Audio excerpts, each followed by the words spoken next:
Welcome everybody. Today's lesson we're going to start the book of Enoch.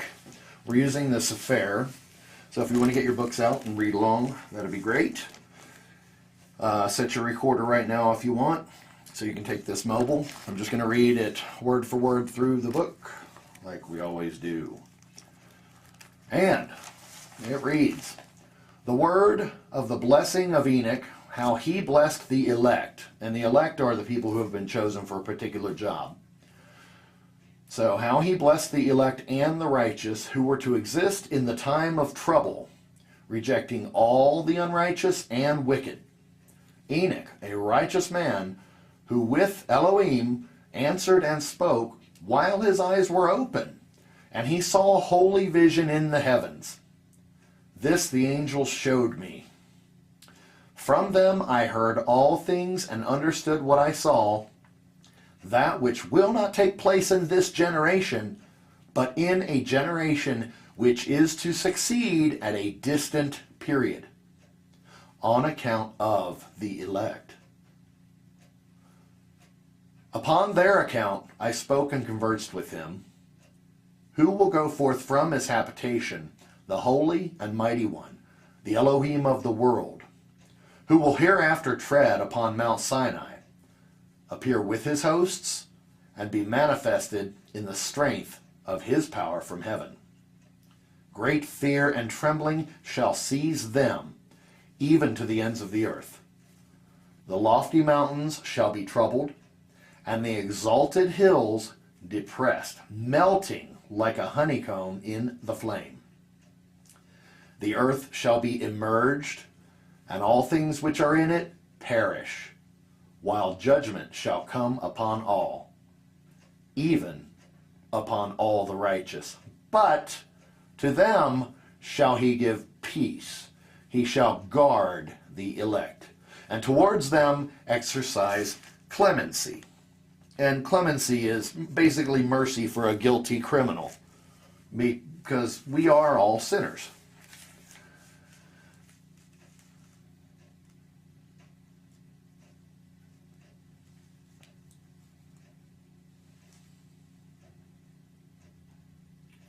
Then shall all belong to Elohim, be happy and blessed, and the splendor of Elohim shall illuminate them.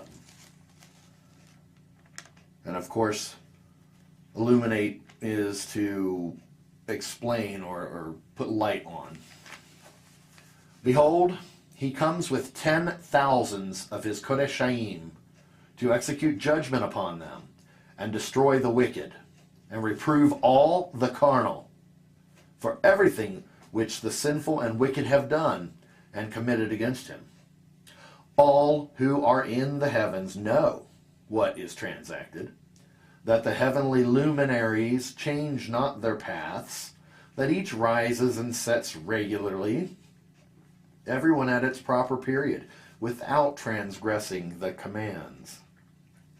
They behold the earth and understand what is there transacted, from the beginning to the end of it, that every work of Elohim is invariable in the period of its appearance. They behold summer and winter, that the whole earth is full of water, and that the cloud, the dew, and the rain refresh it. They consider and behold every tree, how it appears to wither, and every leaf to fall off, except of 14 trees which are not deciduous, which wait from the old to the appearance of the new for 2 or 3 winters.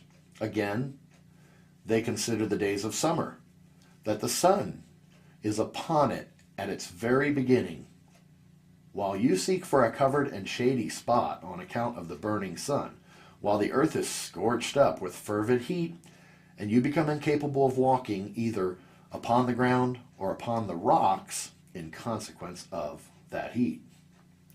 They consider how the trees, when they put forth their green leaves, become covered and produce fruit, understanding everything and knowing that he who lives forever does all these things for you, that the works at the beginning of every existing year, that all his works are subservient to him and invariable. Yet, as Elohim has appointed, so are all things brought to pass. They see too how the seas and the rivers together complete their respective operations. You endure not patiently, nor fulfill the commandments of Yahuwah, but you transgress and calumniate greatness, and malignant are the words in your polluted mouths against his majesty.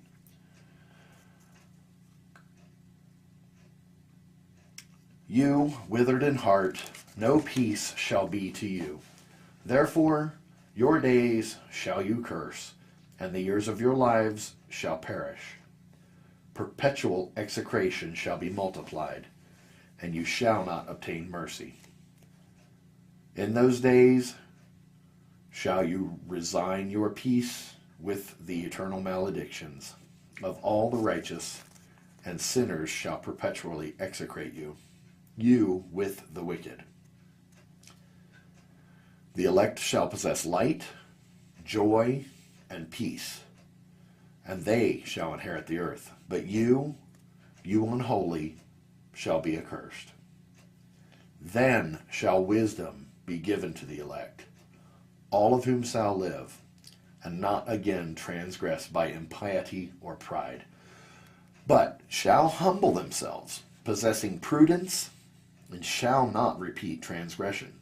They shall not be condemned the whole period of their lives, not die in torment and indignation, but the sum of their days shall be completed, and they shall grow old in peace. While the years of their happiness shall be multiplied with joy and with peace forever, the whole duration of their existence. It happened after the sons of men had multiplied in those days, that daughters were born to them, elegant and beautiful.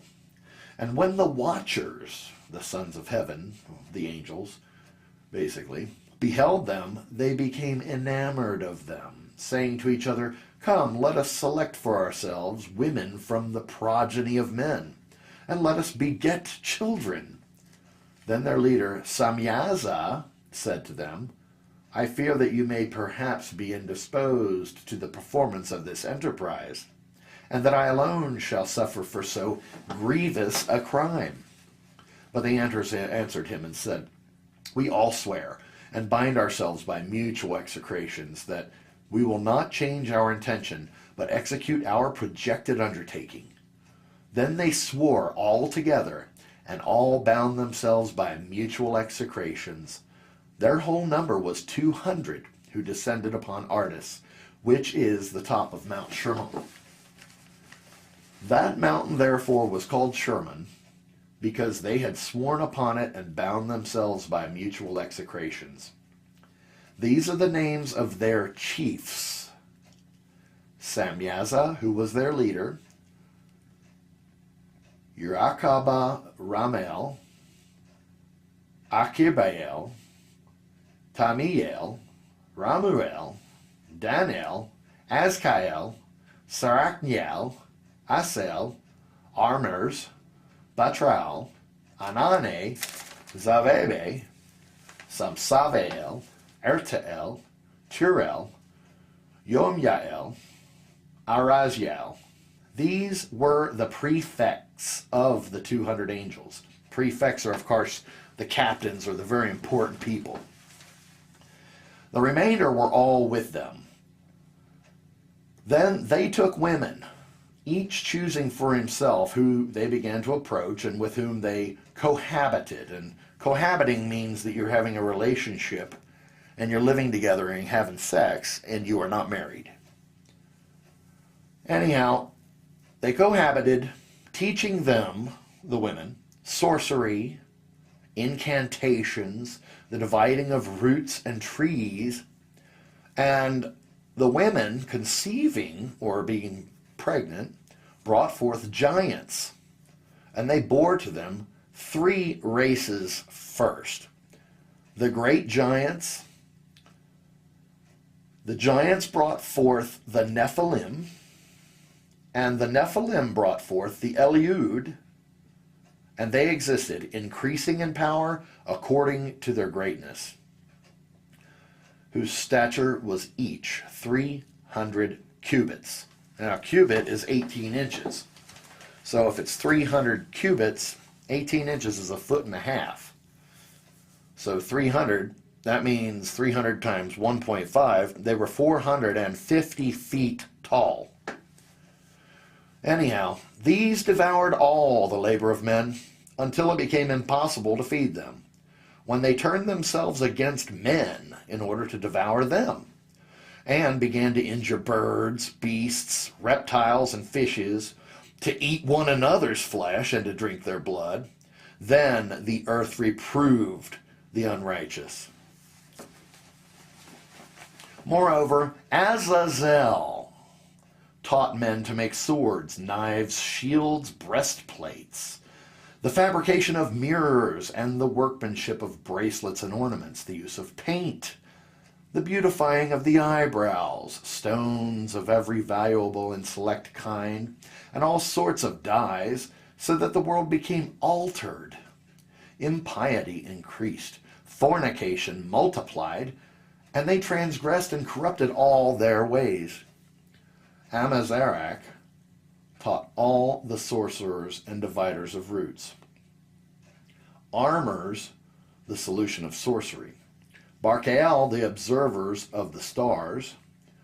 Arikbael, signs. Tamiliel taught astronomy.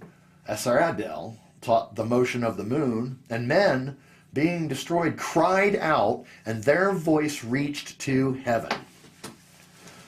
Then Michael, Gabriel, Raphael, Suriel, and Uriel, and you guys can understand that this is Michael, Gabriel, Raphael, Suriel, and Uriel, looked down from heaven and saw the quantity of blood which was shed on earth, and all the iniquity which was done upon it, and said one to another, the voice of their cries, the earth deprived has cried even to the gate of heaven. And now to you, O you holy one of heaven, the souls of men complain, saying, bring judgment to us from El Elyon.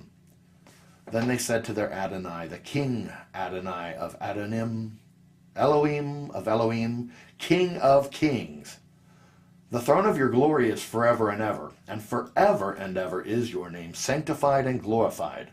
You are blessed and glorified. You have made all things. You possess power over all things, and all things are open and manifest before you. You behold all things, and nothing can be concealed from you. You have seen what Azazel has done, how he has taught every species of iniquity upon earth, and has disclosed to the world all the secret things which are done in the heavens. Samyaza also has taught sorcery, to whom you have given authority over those who are associated with him.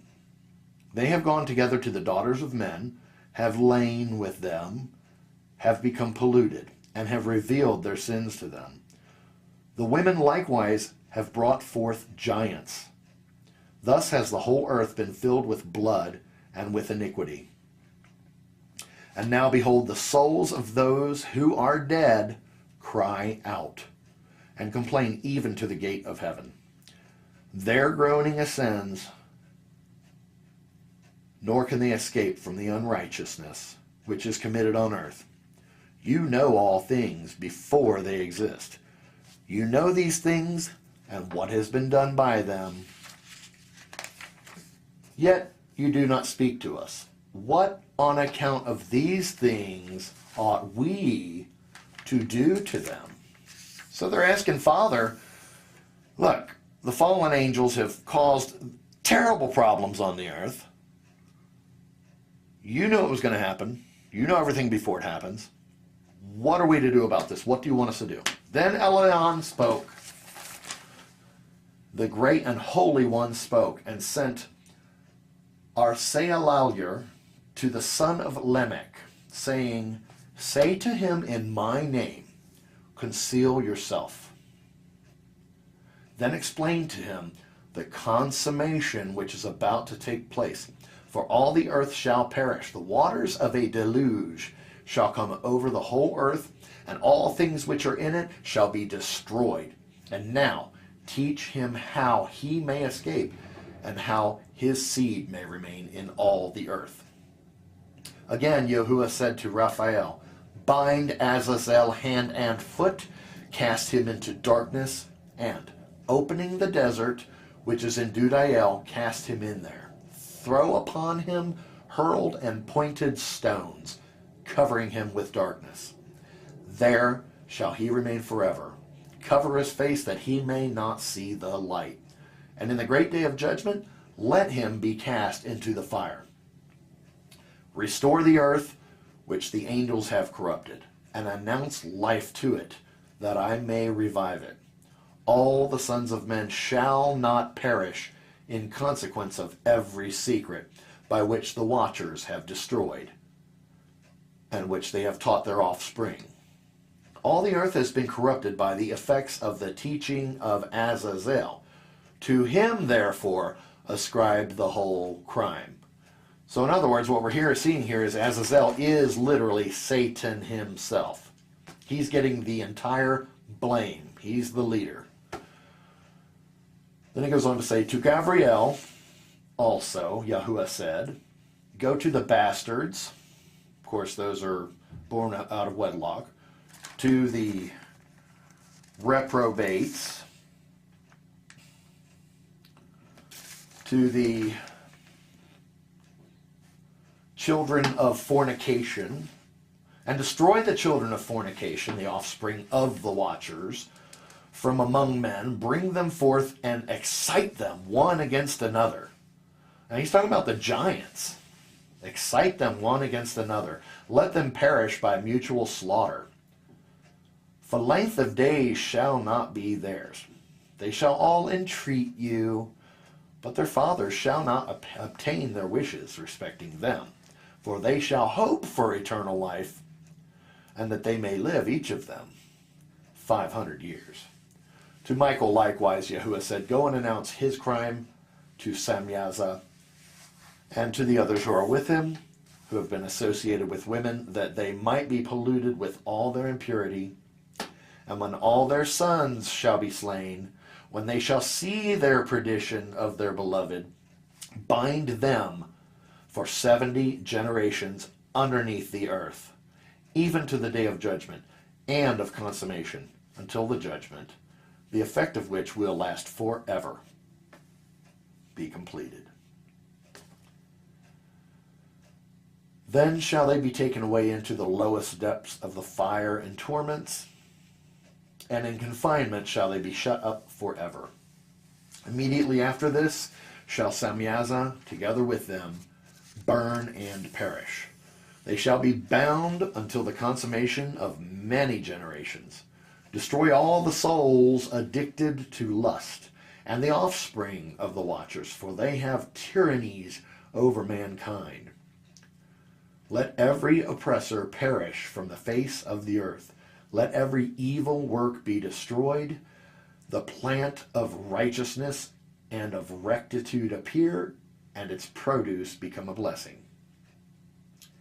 Righteousness and rectitude shall be forever planted with delight, and then shall all the Kodeshaim give thanks, and live until they have begotten 1,000 children, while the whole period of their youth and their Shabbathot shall be completed in peace. In those days all the earth shall be cultivated in righteousness. It shall be wholly planted with trees and filled with benediction. Every tree of delight shall be planted in it. In it shall vines be planted, and the vine shall be planted in it, shall yield fruit to satiety. Every seed which shall be sown in it shall produce for one measure 1,000, and one measure of olive shall produce 10 presses of oil. Purify the earth from all oppression, from all injustice, from all crime, from all impiety, and from all the pollution which is committed upon it. Exterminate them from the earth. Then shall all the children of men be righteous, and all nations shall pay me divine honors and bless me, and all shall adore me.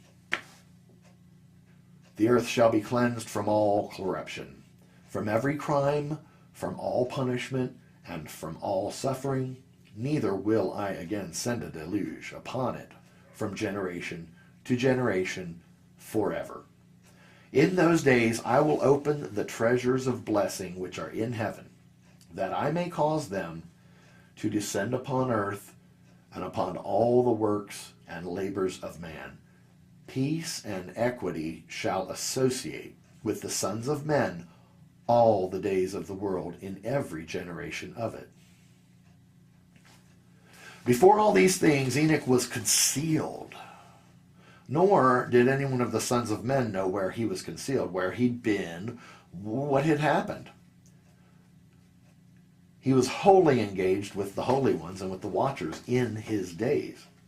Enoch was blessing the great Yehusha and King of Peace. And behold, the watchers called him Enoch the scribe. Then Yehusha said to Enoch, Scribe of righteousness, go tell the watchers of heaven, who have deserted the lofty sky and their holy everlasting station, who have been polluted with women, and have done as the sons of men do by taking to themselves women, and who have been greatly corrupted on the earth, that on the earth they shall never obtain peace and remission of sin. For they shall not rejoice in their offspring. They shall behold the slaughter of their beloved, shall lament for the destruction of their sons, and shall petition forever, but shall not obtain mercy and peace. Then Enoch, passing on, said to Azazel, You shall not obtain peace. The great sentence is gone forth against you. He shall bind you. Neither shall relief, mercy, and supplication be yours, on account of the oppression which you have taught, and on account of every act of blasphemy, tyranny, and sin which you have discovered to the children of men. Then departing from him, I spoke to them all together, and they all became terrified and trembled, beseeching me to write for them a memorial of supplication, that they might obtain forgiveness, and that I might make the memorial of their prayer ascend up before the Elohim of heaven, because they could not themselves thenceforwards address him, nor raise up their eyes to heavens on account of the disgraceful offense for which they were judged.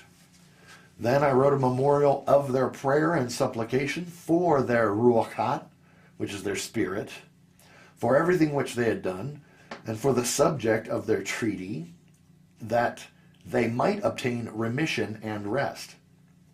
Proceeding on, I continued over the waters of Dan, which is on the right side to the west of Cherman, reading the memorial of their prayer, until I fell asleep.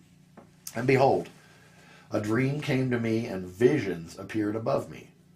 I fell down and saw a vision of punishment, that I might relate it to the sons of heaven, and reprove them.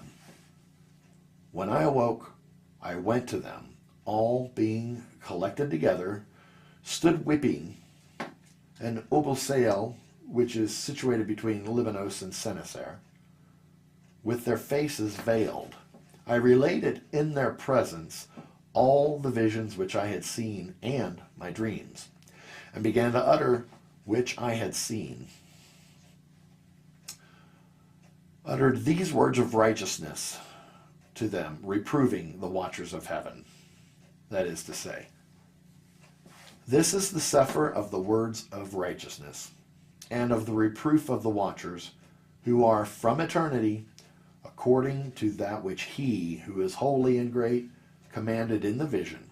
I perceived in my dream that I was now speaking with a tongue of flesh, and with my breath which El Elohim has put into the mouth of men, that they might converse with it, and understand with the heart, as he has created and given men the power of comprehending the word of understanding, so has he created and given to me the power of reproving the watchers, the offspring of heaven. I have written your petition, and in my vision it has been shown me that what you request will not be granted you, as long as the world endures. Judgment has been passed upon you. Your request will not be granted you. From this time forward, never shall you ascend into heaven. He has said that on the earth he will bind you as long as the world endures. But before these things, you shall behold the destruction of your loved sons. You shall not possess them, but they shall fall before you by the sword. Neither shall you entreat for them, nor for yourselves, but you shall weep and supplicate in silence. The words of the Sefer which I wrote. A vision thus appeared to me. Behold, in that vision, clouds and a mist invited me. Agitated stars and flashes of lightning impelled and pressed me forwards, while winds in the vision assisted my flight, accelerating my progress. They elevated me aloft to heaven. I proceeded until I arrived at a wall built with stones of crystal. A tongue of fire surrounded it, which began to strike me with terror. Into this vibrating flame I entered and drew nigh to a spacious habitation, built also with stones of crystal. Its walls, too, as well as pavement, were formed with stones of crystal, and crystal likewise was the ground. Its roof had the appearance of agitated stars and flashes of lightning, and among them were cherubim of fire, and their heaven was water. A flame burned around its walls, and its portal blazed with fire. When I entered into this dwelling, it was hot as fire and cold as ice. No trace of delight or life was there. Terror overwhelmed me, and a fearful shaking seized me. Violently agitated and trembling, I fell upon my face. In the vision I looked, and behold, there was another habitation more spacious, every entrance to which was open before me, erected in a vibrating flame. So greatly did it excel in all points, in glory and magnificence and in magnitude, that it is impossible to describe to you either the splendor or the extent of it. Its floor was on fire. Above were lightnings and agitated stars, while its roof exhibited a blazing fire. Attentively I surveyed it and saw that it contained an exalted throne, the appearance of which was like that of frost, while its circumference resembled the orb of the brilliant sun, and there was the voice of the cherubim. From underneath this mighty throne, rivers of flaming fire issued. To look upon it was impossible. One great in glory sat upon it, whose robe was brighter than the sun and whiter than snow. No angel was capable of penetrating to view the face of him, the glorious and the effulgent, nor could any mortal behold him. A fire was flaming around him.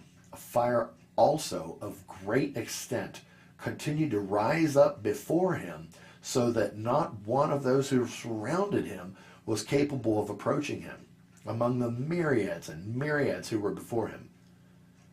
To him, holy consultation was needless. Yet did not the sanctified who were near him depart from him, either by night or by day, nor were they removed from him. I also was so far advanced, with a veil on my face and trembling. Then Yehusha, with his own mouth, called me, saying, Approach hither, Enoch, at my holy word. And he raised me up, making me draw near even to the entrance. My eye was directed to the ground.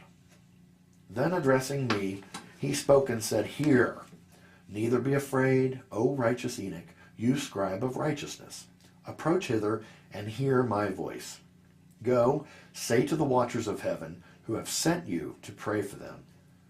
You ought to pray for men, and not men pray for you. Wherefore have you forsaken the lofty and holy heaven, which endures forever, and have lain with women, have defiled yourself with the daughters of men, have taken to yourselves women, have acted like the sons of the earth, and have begotten giants? You, being spiritual, holy, and possessing a life which is eternal, have polluted yourselves with women, have begotten in carnal blood, have lusted in the blood of men, and have done as those who are flesh and blood do. These, however, die and perish. Therefore have I given to them women, that they might cohabit with them, that sons might be born of them, and that this might be transacted upon the earth. But you, from the beginning, were made spiritual, possessing a life which is eternal, and not subject to death forever. Therefore I made not women for you, because being spiritual, your dwelling is in heaven. Now the giants who have been born of the Ruach and of flesh, so shall be called upon earth evil Ruachat, and on earth shall be their habitation. Evil Ruachat shall proceed from their flesh, because they were created from above. From the holy watchers was their beginning and primary foundation. Evil Ruachat shall they be upon earth, and the Ruachat of the wicked shall they be called. The habitation of the Ruachat of heaven shall be in heaven, but upon earth shall be the habitation of terrestrial Ruachat, who are born on earth. The Ruachat of the giants are like Nephilim, which shall oppress, corrupt, fall, content, and bruise upon earth. They shall cause lamentation. No food shall they eat, and they shall be thirsty. They'll be concealed, and shall rise up against the sons of men and against women, for they come forth during the days of slaughter and destruction. And as to the death of giants, wheresoever their Ruachat depart from their bodies, let their flesh, which is perishable, be destroyed before the judgment. Thus shall they perish until the day of the great consummation of the great world. A destruction shall take place of the watchers and the impious. And now to the watchers who have sent you to pray for them, who in the beginning were in heaven, say, in heaven have you been. Secret things, however, have not been manifested to you, yet you have known a reprobated mystery, and this you have related to women in the hardness of your heart. And by that mystery have women and mankind multiplied evils upon the earth. Say to them, never therefore shall you obtain peace. So the fallen angels have shared all of these mysterious secrets with people, and now they're in big, big trouble. Okay? So there you have it. That's what's going on in the book of Enoch. Join us for the next lesson. We're going to talk about some really interesting things that the angels take Enoch and show him. Thanks for tuning in, and if you have any questions, go ahead and fill them out below. Subscribe to the channel if you like. Other than that, have a blessed day, and remember that if you're having any problem with evil spirits in your home, all you have to do is order them out in Yehusha's precious name, and they'll flee. Have a great day, everyone. Goodbye.